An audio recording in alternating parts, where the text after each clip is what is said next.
Mga kapuso, truck nga ginapahayag na dulaan sa preno nagbunggo sa poste sa La Paz, Iloilo City. Samtang isa ka pick-up na hulog sa seawall sa New Washington, Aklan.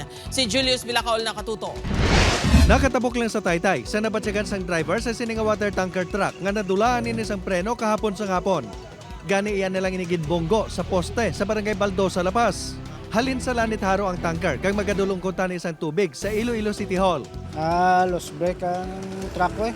Again, nag-decide na lang kung ibonggo ko lang sa poste na kay kadamo daan kang mga tao di kay now. Wala naman sa nag-angkon sa seryoso nga kasamaran sa driver kag sa pahinante sini. Magluwas sa poste.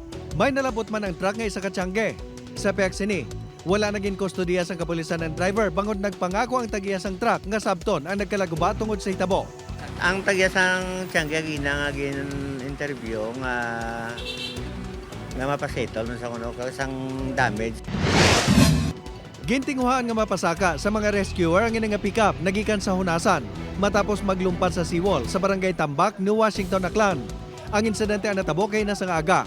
Base sa investigasyon sa New Washington Police, ang aksidente ang resulta sang tuyo nga pag-overtake sa salakyan.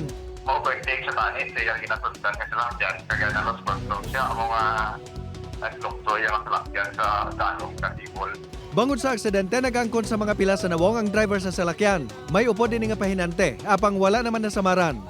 Upod kay Cirilo Rendoque, Julius Vilacaol. 1. Western Visayas.